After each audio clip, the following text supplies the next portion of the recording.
Good morning, everybody. Welcome to our Building a Better Business in 10 Steps webinar, and thank you for making time to attend it. I'm Agnes, one of the client manager here at Pol & Co, and I will be your moderator today. As usual, we are using the Zoom platform today, and I will quickly go through some Zoom settings. You can select the audio settings here to select and test your speakers. You can submit any questions that you have got via Q&A button. We will answer any questions that you got at the end of the webinar, but feel free to drop any questions here as we go along.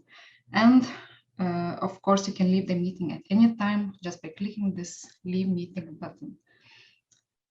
So today's presenter is Virish Paul, the director and founder of Pol & Co. Chartered Accountants. Good morning, Virish. Good morning, Agnes. Good morning, everyone. Thank you very much for the introduction, Agnes. So you will keep a note of the questions and we can deal with that afterwards. So yes, it's 10:30, time for one of our webinars. As you know, we run these every month and we see some regular attendees. Thank you for that. And do pass the message around if you find it useful, of course. And I look forward to seeing you attend the future webinars as well. So let's get started. And as you know, we normally start with a thought for this session. And today's thought for the session is live as if you were to die tomorrow, and learn as if you were to live forever. Those are not my words. As you can see there, the words of Mahatma Gandhi. Now, I, like you, are passionate about small businesses and passionate about the work the small business owners do. And I'm passionate that they get more from their business. But it's important to understand that there are no magic bullets here.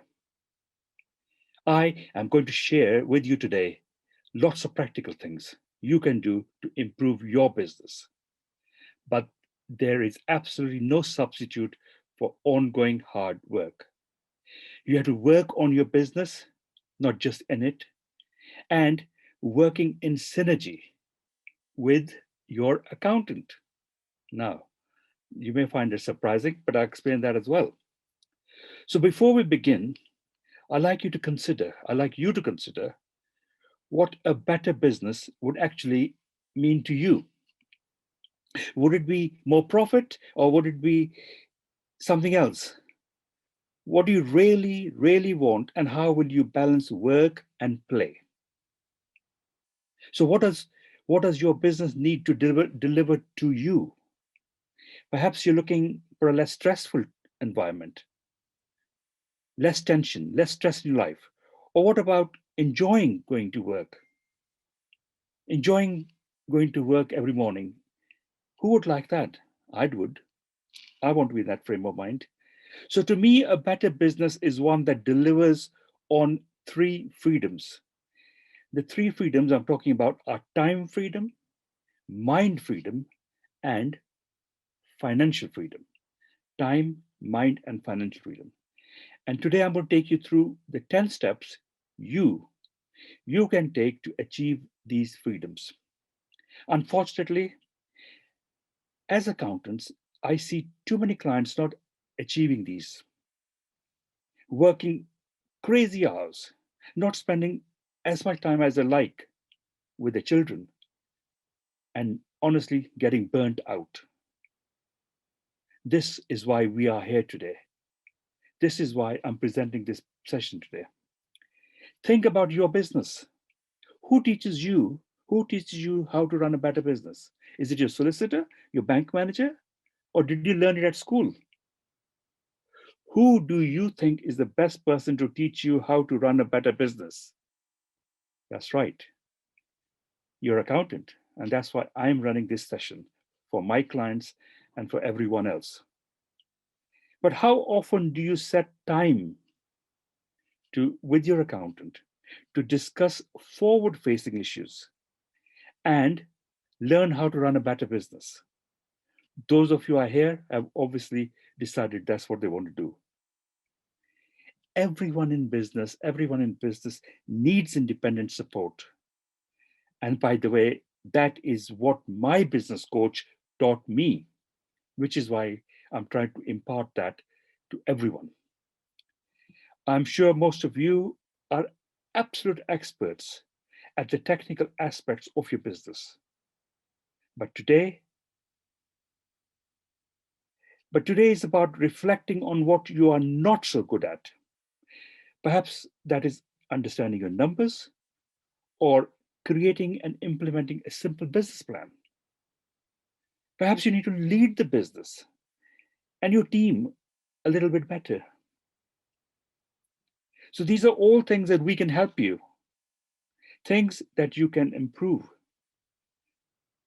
Because ultimately, we want your business to serve you and not the other way around. So today's agenda is broken up into 5 parts. And my commitment to you is I want you to come away at the end of this webinar with at least 3 clear actions. 3 clear actions that you're going to take that will make a big difference to your business. Now, I hope you will write these actions down, because if you don't write your actions down, you will not remember them, will you? Just as if you don't write down your goals for the next year, you'll be far less likely to achieve them. We want you to get the maximum value from this session. So do write down your actions. And if you have any questions, as Agnes said, type them into the Q&A channel and I will try and come back to them. So as I said, this session is about 5 steps. Let me go into, 10 steps, 5 items agenda, 10 steps. Let me go into the 10 steps now, starting with the first step. The first step is clarity. Get clear on exactly what you want. Who do you want to be right now? A better mother, a father, leader, or a life partner? Write down. Write down who you need to be so you can do the things you need to do in order to get what you want to have. So write down what you want to do so you get to have what you want. What do you love doing? Both outside the work and at work. What do you need to stop doing? Yeah. Write down at least 3 things you want to do more of, and 3 things you want to stop doing or delegate to someone else. What holidays do you want to take? Be specific so that the image is implanted in your mind, here in your head. Where do you want to go? When? Write this down. Then block your time. Don't worry about the how yet, just write the numbers down. So having written where you want to be, what you want to do, and what you don't want to do, means you will have written your own personal plan. Now you want to make this visible in some way. Start working in this new way now. And remember, you have a choice. You are not a victim, and nobody will create this for you. So clarity is number 1. What's number 2? Be open to change and new learning. Look at the picture on the screen. How many new things does a 5-year-old child learn in a day? How enthusiastically does she embrace the world of possibility, the desire to learn and improve? How easily does she give up? She never gives up until she's learned something. So why is it that as grown-ups, we forget the 5-year-old mindset and simply close our minds to new learning? Today, new learning opportunities are everywhere. And in this digital world, there's simply no excuse to avoid new learning. So here are my 5 ways to learn more and hence be able to run a better business. Number one, don't spend time on your phone unless you're reading. You're reading something that will teach you something new. Enroll in courses. Choose the topics that are going to help you in your business. And equally valuable, by the way, are podcasts, which you can listen to when you're stuck in traffic. Of course, face to face workshops and seminars, when they become available, will be ideal too. But in the meanwhile, you have tons of sessions on Zoom, like the one you're attending today. Read more, both recreational and business tool books. I would spend 30 minutes reading each night. I tell you, it will help you sleep better too. Keep a journal or a notebook of your learnings. That way, you'll be able to revisit them later. You really don't know anything until you can teach it to someone else. So, write down your learnings and turn off that TV, please. Spend the time reading, listening to podcasts. So, what is it that you need to learn more about? Is it leadership? Is it business management? Or would you say it's sales skills? Or simply to write better? What will be the best way to gain this knowledge? Write this down in your notebook. Set yourself some targets. You know, for example, I will read 30 minutes before I go to sleep every night. Share these targets with someone else in your family and keep a record of what you're doing. Start today. Yes, if you want to get better, start today. So the first 2 steps were about getting clarity, clear on exactly what you want, and then being open to change and new learning.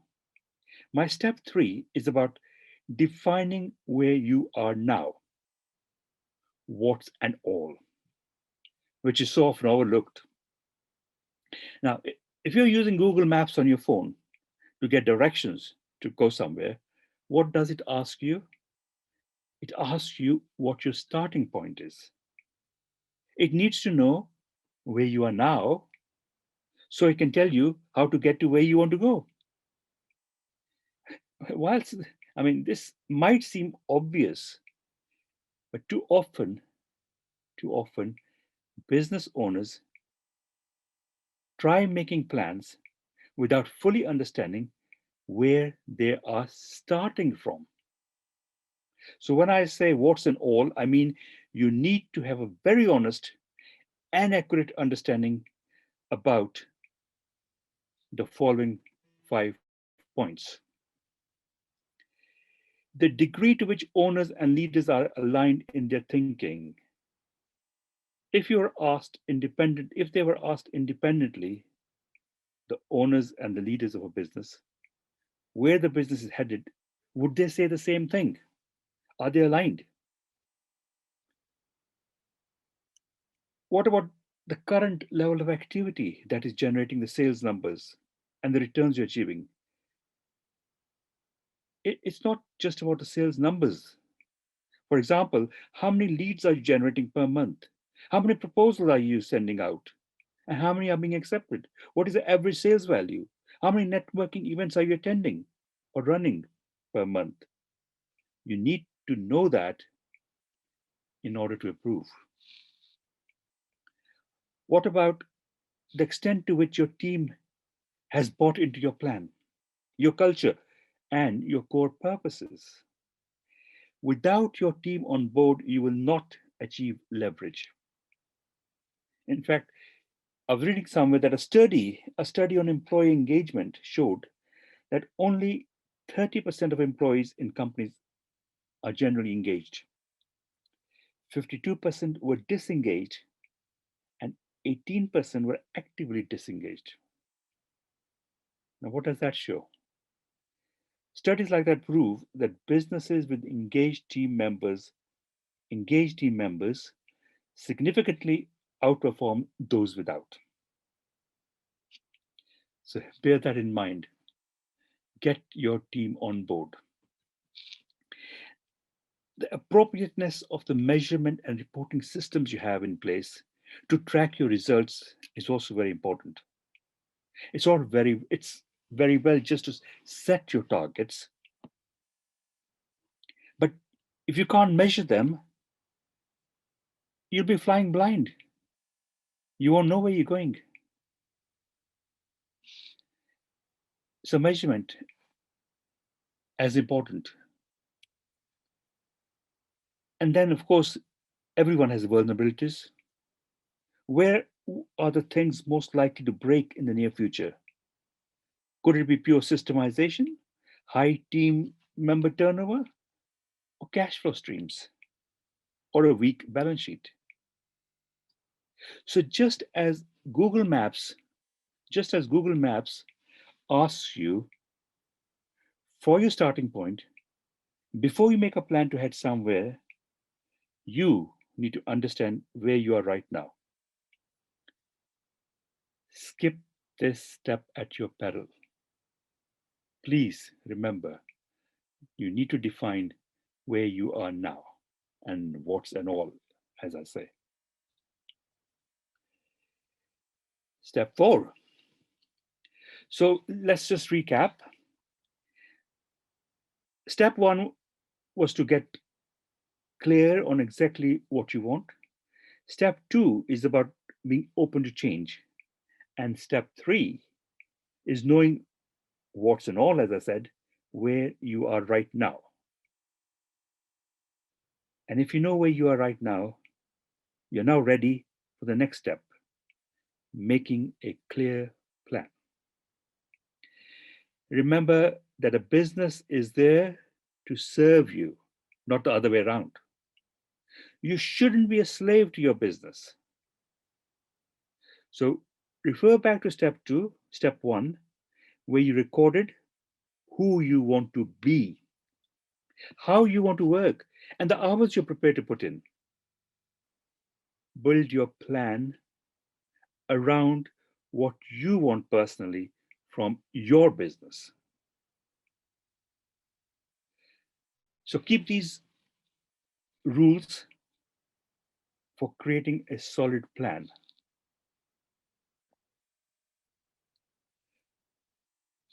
Keep your plan down to 1 page, 2 sides if you must. Identify no more than 4 main goals for the year. 4 goals for the year. Because if you have too many goals, you'll struggle. You'll struggle to achieve them effectively. And then break your goals into 90-day goals. Identify the actions you need to complete in order to achieve these goals. Having done that, you want to identify no more than 5 key performance indicators. And any more than that, and you will lose focus. So 5 key indicators. Share the plan with your team, your family, your people near to you. But more importantly, with your team, because their personal career goals should be linked with your plan. Help them define their own actions and KPIs. These should be recorded in the job description, if you have one. And that plan has got to be highly visible to your team. Track your progress against your plan and celebrate success along the way. Celebrate the successes you achieved by tracking where you are and where you reached. And of course, if you've broken your plan down into 90 days, then Review your plan quarterly. Have someone independent hold you accountable. Remember, a dream written down becomes a goal. A dream written down becomes a goal. A goal broken down into steps becomes a plan. A goal broken down into steps becomes a plan. And a plan backed by action makes it a reality. So, your business plan, therefore, is your how to guide, a how to guide to achieve what you want in your life. It's the most fundamental document in your entire business. So, how good is your plan? That is step 4. Now, to get further, obviously, you have to do some other things.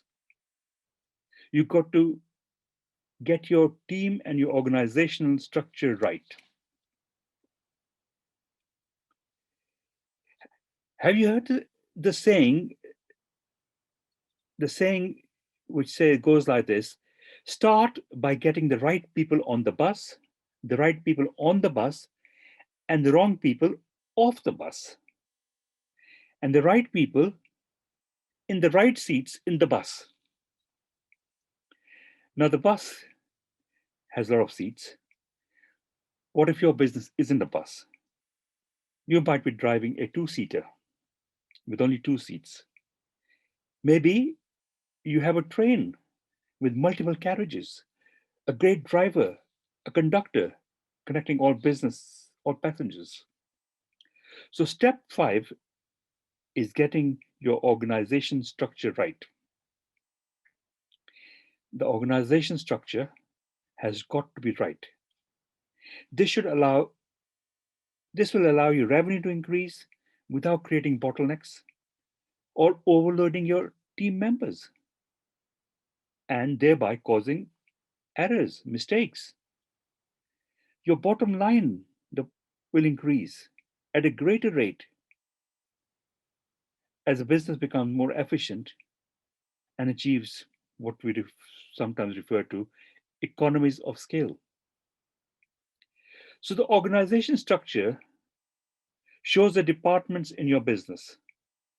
Who is responsible for what, whether the employees or you may be using external contractors, and how the hierarchy works. This, the structure on the screen, is called the 10 hats organization structure, hence that picture on the right. The 10 hats in a business can be distilled down to the following. Hat 1 is worn by the shareholders. If you are an owner, you are a shareholder. You could also be the director, which is hat number 2. And a leader, hat number 3. So you are the shareholder, a director, and leadership, wearing 3 hats. But for God's sake, don't wear all 10 hats. Because the 4th hat could be a separate product or a service department. Then have a separate operations department if you can afford it, and maybe a marketing department. A marketing department not necessarily made of your own team members, but maybe you could be outsourcing that. That will be a hat in itself. Not a hat you're going to wear, but a hat somebody else will wear for you. Then you could have a sales hat, a finance hat, an HR, an admin and IT hat. So different hats could be worn by different people in your business to be efficient. And that is what I mean by getting your organization structure right. There should be only one leader of the business and one leader for each of the 10 departments.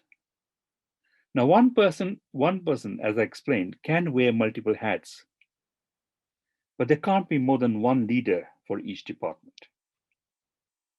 For example, the leader of the admin IT department may also be the leader of the finance department.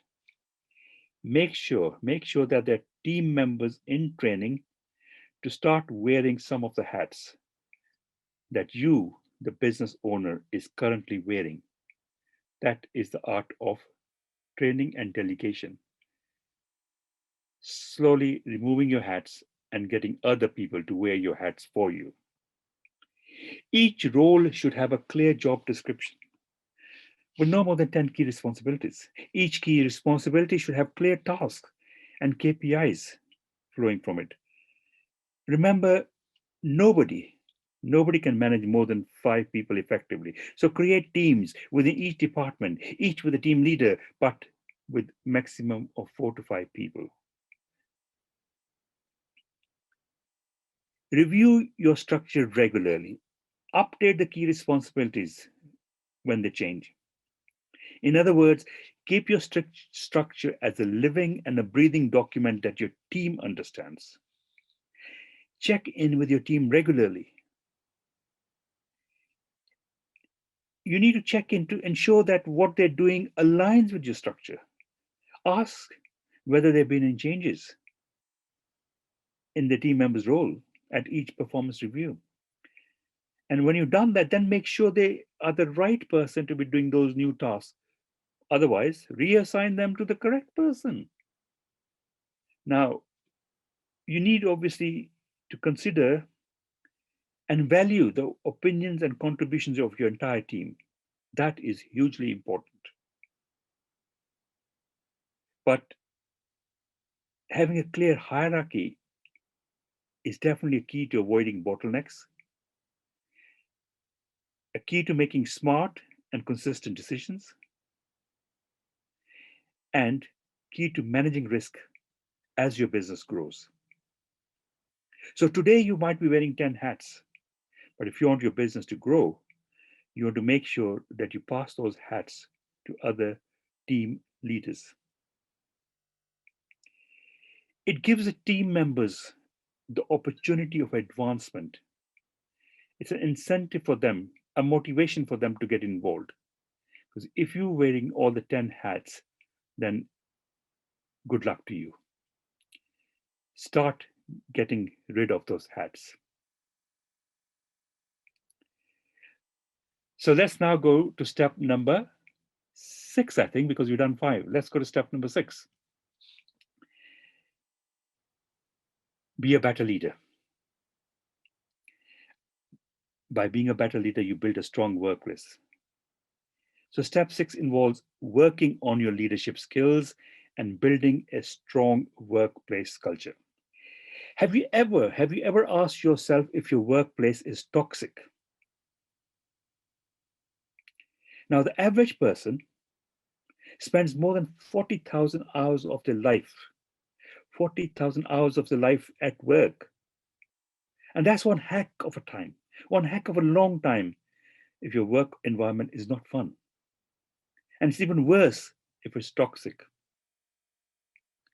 A toxic workplace is what you need to avoid. A toxic workplace exhibits some or all of the following characteristics: a lack of trust between the owners and the team, a sense of us and them, no core values, or worse, core values that are there but are not lived into. After meetings, those chats after a meeting where team members start talking of things that have been agreed and discussed in meetings. Avoid those. Avoid highly stressful interactions, because these should be the exception, not the norm. Another example of a toxic environment would be where team members and owners mistreat each other. So working in self-serving ways instead of for the benefit of the team is what makes it toxic, especially if this is done behind team members' backs. So stop mistreating each other. And then what if you don't have any team buy-in to your core purposes? that will make things toxic as well. And if you don't have, and if it's a complete absence of purpose and goals, that amounts to what is often referred to as culture. Culture eats strategy for breakfast. Culture eats strategy. Those are the words, as you see there, of Peter Drucker. Culture eats strategy forwards. We simply cannot afford to operate with a toxic workplace. And the opportunity cost of not investing in a workplace culture is huge. So take an honest look, take an honest look, take an honest look at your business on these points. And let's see what we can do to make things better. Let's build a strong workplace culture. Use a collaborative approach to set no more than 5 core values. 5 core values, each with a definition. Define your core purpose. Define it. Why does your business exist for your clients? Why? You may have read or heard of Simon Sinek. Start with a why. Watch it on YouTube, by the way. So define your core purpose. Why does your business exist? Make your core purpose and core values highly visible. Ensure each team member has memorized them and hold each other to account for living into them. Break down your plan into goals and actions for each team member, because the sum of the individual team will deliver on your overall plan, the totality working together as a team. And when they achieve success, celebrate success. Give recognition to your team members for a great performance. And you can do that by meeting your team members regularly. And meeting, of course, but avoiding those after meeting meetings. Stop playing favorites. Everyone should be equal in your organization. Avoid being held to ransom by toxic employees. Don't let them hold you to ransom. Open the door of opportunities for them. Have more fun. Have more fun at work. And I'm reminded here of the quote of Henry Ford in relation to teamwork. Henry Ford said, "Coming together is the beginning. Keeping together is progress. And working together is success." Let me repeat that. Coming together is the beginning. Keeping together is progress. Working together is success. So let's build a strong workplace culture where people enjoy coming to work. Now, we really need somebody independent to hold us to account. So step 7 is all about accountability. There is only one way to ensure that the actions you commit to get done, the ones you wrote down, will only be achieved if you give someone else the nagging rights to follow you up. So let's think of how 99%, and when I say 99%, I include myself in it, of people approach their New Year's resolution each year. They start with the ones they didn't achieve last year. Yes? Similarly, if you set a goal to go to the gym regularly, simply having a gym membership will not be enough. Guilty. I've done that. That's why you have a personal trainer. A personal trainer in a gym is primarily there to make sure that their clients show up. Without a personal trainer, it will be easier to put off a gym session, or justify the decision with a below the line excuse. This is why, if you don't have a trainer, at least have a friend who will join you and go to the gym together with you, or your partner, or your spouse. So, who are the best people to hold you to account? Again, using the sports analogy, do successful teams want hard coaches or soft coaches? I mean, the answer is obvious, and it's the same in business. We all need someone who has the backbone to hold us firmly to account, to dish out consequences to us for any failure to act. A life partner or a friend is not going to be hard on us, are they? They'll be more likely to let us off because they don't want to upset us. On the other hand, a hard coach is not worried about upsetting us in the short term. They're being a stand, simply being a stand for us achieving the results which we say we want to achieve, which in the long term, the results, objects, or goals in the long term will make us much happier.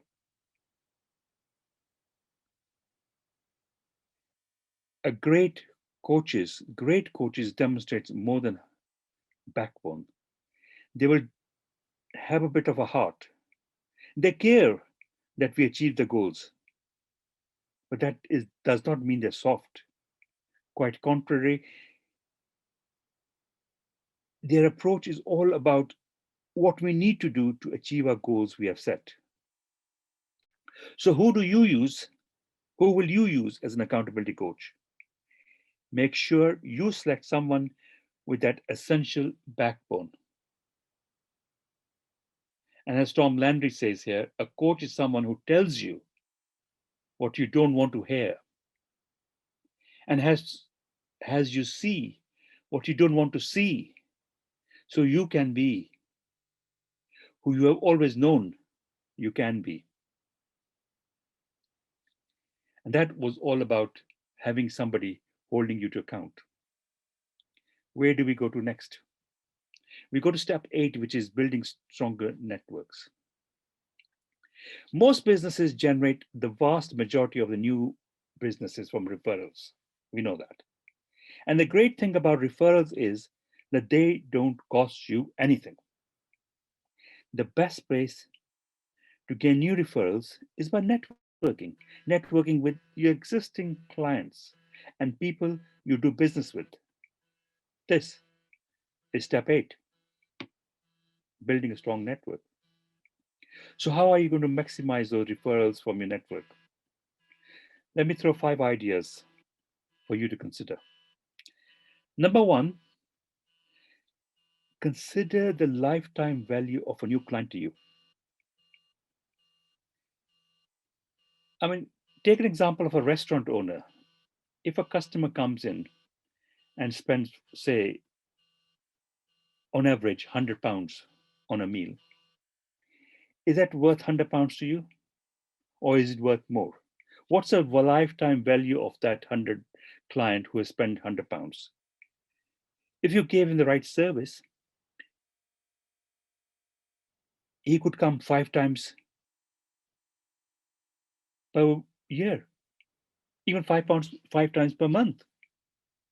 So multiply that £100 times 5 times a month, maybe 5 times in 5 months in a year, that's easily equal to £2,500.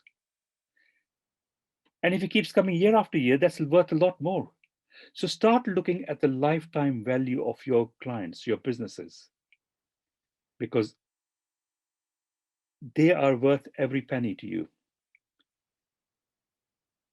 Work on that. And you can do that by identifying the businesses you work with that complement your services.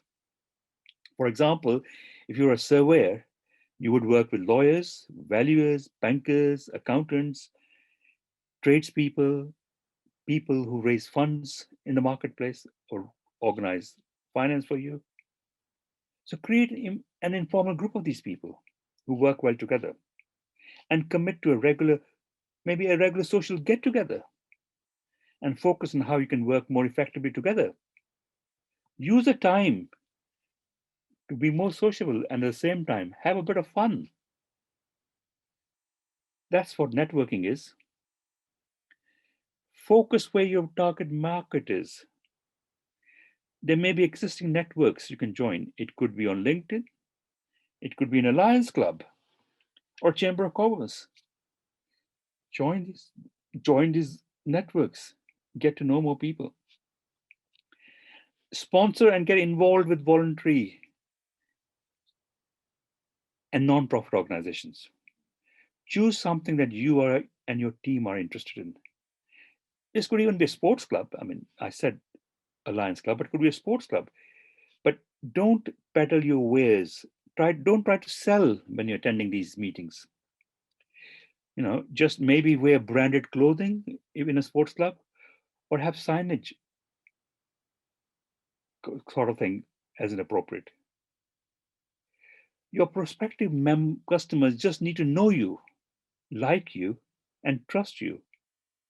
They need to know you, like you, and trust you before they'll buy from you.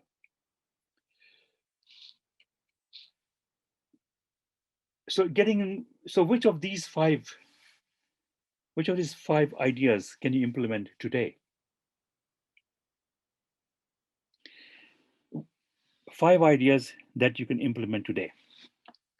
Think about them and let's start implementing them. I will now go to my step number 9. Step 9 is monitoring your progress. Now, when you're driving, there are 3 things you look at on your dashboard, don't you? Now you can ask me, what are those 3 things? I would say that's your speed, your fuel gauge, and maybe the engine's temperature. How hot, make sure the engine is not getting hot, or if the oil is not running out. You will look at certain important things. It should be the same in your business.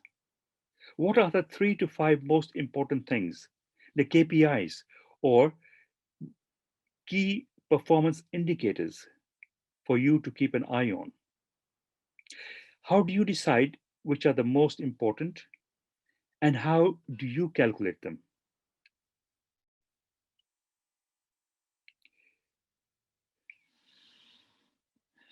So you need a process to create your own dashboard. First, you need to understand which KPIs have the greatest influence on your ability to achieve your goals. For a professional firm, this might be the average hourly rate invoiced. For a contracting firm, it could be the gross margin for any job. For a retailer, it could be the average transaction value for the day. And to give an example of a restaurant, the average sale per customer. Now, remember, when we are discussing where you are now, what's in all, you worked out the current level of activity that's generating the sales number and the returns you're achieving now. So you need to know which of your KPIs, when increased or decreased, will have the biggest impact on your future results. And I keep repeating this, just choose no more than 5 KPIs which you will measure. Next, work out how you'll measure the 5 KPIs. Make sure the measurement process is automated. Now, with a lot of the online cloud accounting systems, you can have reports coming out automatically, and you can measure those KPIs. And once you have got your measurement process in place, you need to set up a simple one-page report that you can produce on a monthly basis to track your progress against the 5 KPIs.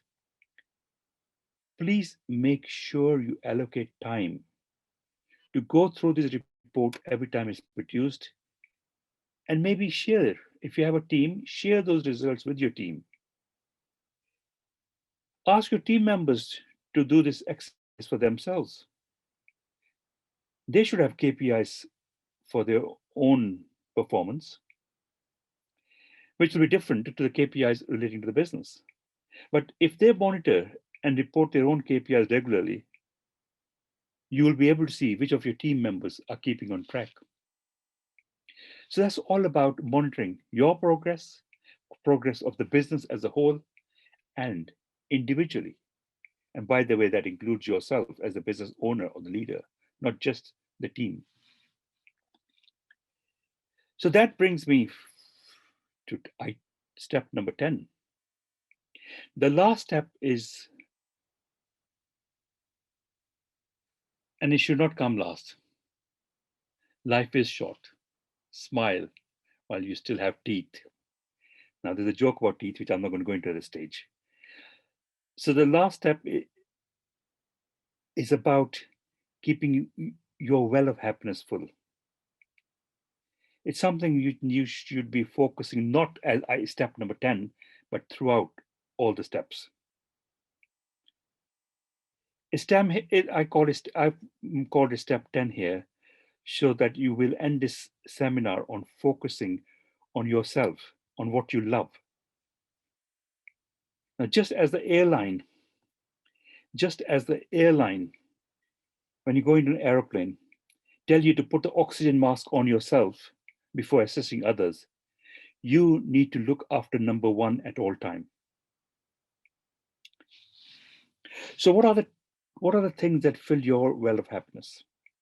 What are the activities that restore your energy and resilience levels and help you face the challenges in business? It could be, flamenco dancing, for all I care, yoga, or even mountain biking if you're into exercise. Or there might be reading books, going for walks in the forest, or meeting with friends for coffee, or meeting with your team for lunch, meeting with your favorite person for lunch or dinner. Most likely, they're the things you just don't have the time for right now because you're working long hours. But once you get yourself organized, once you have the time, you will have just as many hours in your life as people like, say, Einstein or even Helen Keller had. You need to choose. You at the moment are choosing not to spend your time on the happiness activities. Make a list. I'm going to making lists all the way through this webinar, partly because I'm reading a book called Checklist. But make a list of the activities that make you happy. The things that you're putting off doing because you think you don't have the time. And make a commitment to yourself to spend at least 1 hour per day, just 1 hour per day, doing the things that you have listed. Share that commitment to the person you have asked in step 7 to hold you to account. Keep a log every time you do these activities in your journal until it becomes an ingrained habit. So life is short. And let's start smiling. Let's do the things we love doing by organizing our lives. I'm now going to summarize the 10 steps. So to recap, the 10 steps are: get clear on what you want to do, be open to change and new learning, define where you are now, what's and all, make a plan, get your organization structure right, be a better leader, build a strong workplace culture, get someone independent to hold you to account, build strong networks. That's where the business comes from. Then monitor your progress. Above all,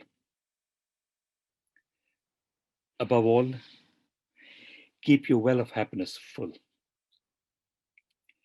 So I hope you've been making some notes of the things you need to do. What are your next steps? How can we help you? We help our clients to ensure that they achieve their goals. For those of you who don't have a business plan, we can help you develop a one-page business plan. This is step 4, of course, in building a better business. We can work with you to gain absolute clarity on what you want from your business. We'll help you set up SMART goals for the year and identify the 90-day goals and actions required to achieve those. We can also develop a cash flow forecast for you, a cash flow forecast which you understand the expected cash inflows and outflows in your business. That way, you can monitor and maintain your cash flow on a monthly basis and ensure you're tracking towards your targets. Remember, step 7 was getting someone to hold you accountable to achieve your goals. We can provide this independent accountability. And quarterly coaching is a great option, but we also have monthly and bi-monthly coaching available. The complimentary client review meeting is a meeting we offer to all our clients each year. The purpose is to review your business goals and how they tie in with your personal goals. We identify the biggest challenges you're facing and then establish how we can work together to address these challenges and ensure you achieve your goals. The proactive accounting meeting is similar to the complimentary client review, but this is for anyone who is not currently a client. So whatever you need help with, remember, it's likely you will need to stretch. You need to stretch and get out of your comfort zone. So now is the time to do that. So what actions are you going to take? Point 1, very simple. You need to get started now. Because one of the biggest problems in business is FTI. FTI, failure to implement. If you don't write down the actions you need to take, you just won't be able to do them. So what 3 actions will you take after attending this webinar? And what projects do you need to begin to start solving the problems you've been experiencing in your business? Doing nothing is simply not an option. Remember, the definition of insanity is doing the same thing over and over and expecting different results. So do something different. And I hope by attending this webinar, you will take the first step to doing something different. So we come now to your questions. Yes, we have several questions. So Sanjay is asking if you can please show step 2 as he was making the notes. Be open to change and learn new things. Don't have a closed mind. A child age 5 learns so much in one day. We stop that. We lose that mind. We have lost that mindset. We need to go back and be open to learning new things. And one thing that this COVID, the lockdown has taught us is there's so much time and a lot of people have started learning new things. So learn new things, be open to change. I hope that answers your question, Sanjay. Yeah, what else have we got? Also, Sanjay, we will put this webinar to our website. So if you want to review this slide, you can check our website tomorrow. Yes, Sanjay, it will be Sanjay, on the all our webinars, by the way, are on our website. You can watch them again and again as many times as you like. You can share them with your friends, your team members, anybody. We don't charge you. They're all free. Okay, another question that you've got. How much do you charge for doing cash flow forecast? I thought that would come. Well, look, it depends. I mean, the cash flow forecast we are talking about is not your average cash flow forecast. It's a cash flow forecast. It can be done on a daily basis, can be done on a weekly basis, can be done on a monthly basis. But doing a cash flow forecast is not what I'm advocating. I'm advocating a monitoring, a coaching exercise, a process that starts with us spending time with you to produce a cash flow forecast that is realistic. And by realistic, I mean we will measure that against the actual figures on a regular basis with you, and then coach you to start looking at things in a different way. So our cash flow forecasting process is a managed process over a process of time. Now, the cost of that depends upon which type of coaching you opt for. And we can easily, if you send me an email, if you log on to our website and click on the contact us page, you can organize a meeting with me and I will go through the process with you and then work out what suits your business. And it will depend obviously upon the quality of your own accounting records, whether you're using a cloud-based system or whether you're using paper records or spreadsheets. So unfortunately, I can't give you a specific example, but one thing I will say is the fee we come up with will be based upon actual facts and is totally transparent for you to decide whether it works for you or not. I hope that answers the question. Any more? No, that's all. Thank you. Well, okay, that has been an interesting thing. And I have now come to 28 minutes past the hour of 11, which means just under 1 hour. I'd like to thank all of you who have been here today. I hope you found something interesting, enjoyable. And like I said, it's always easy. You can't take everything in within an hour. I accept that. So we upload these on our website. Please watch it at your leisure, because they're also sitting on YouTube, a YouTube channel. You can send a link, you can subscribe to our channel, and you can watch it again and again. Because all we care for is to make sure you have a better business. So this is me signing off. Thank you for being with us and have a great day. The sun's shining, and I'm sure today will mark the start of your better business.